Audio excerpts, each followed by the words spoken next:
So now we're going to be doing some harvesting of our mushrooms. And the most popular question that we have is, when do I harvest? Well, it depends on the type of mushroom that you're growing. For instance, I've got some oysters over here.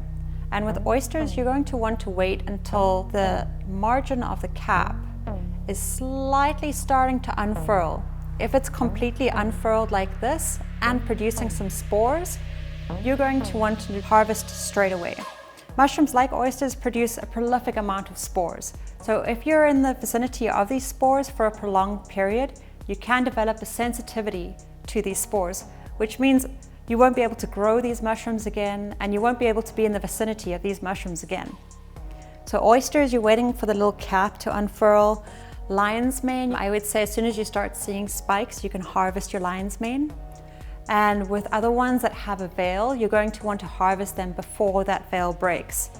Except for portobellos. Everyone likes to have that nice, beautiful, big portobello where the veil is broken and you can see the gills on the inside.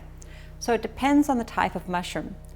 For me, I want to avoid letting these spores drop. There has been some substantial evidence showing that if you have a spore drop onto the surface of the substrate, you could have a lower yield going forward because it inhibits the growth and fruiting of that mushroom going forward. But with these oysters over here, I'm more worried about my health. So there's two different ways that you can harvest. With, let's say, lion's mane, you could do a twist and pull.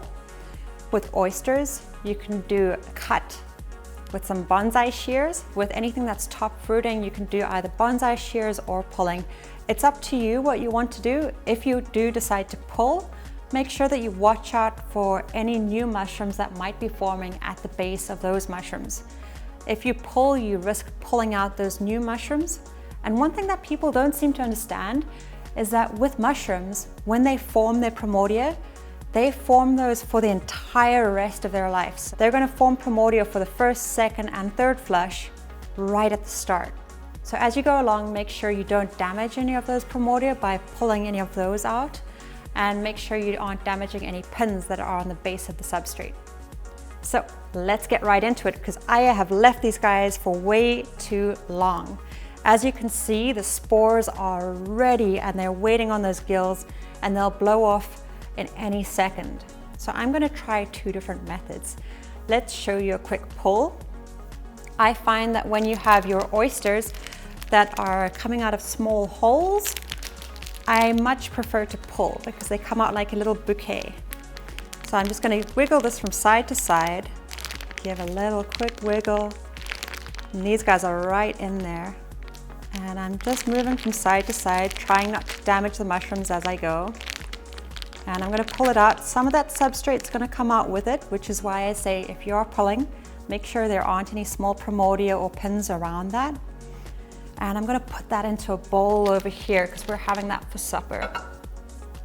So whenever you are harvesting, you obviously don't want to eat the substrate, or maybe you do, you're a little strange, that's okay. You're going to want to cut the base of this off. I'll do that a bit later once I'm done. Here's another method. We're going to be cutting these. So I'm going to just pick one over here, lots to pick from.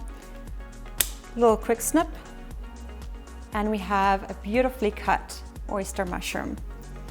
So I'll keep doing that. And if you guys want to start harvesting, go right ahead. Make sure you get them at the right time. And make sure you like and subscribe to our page, and check out maxyieldbins.com if you want to start growing mushrooms.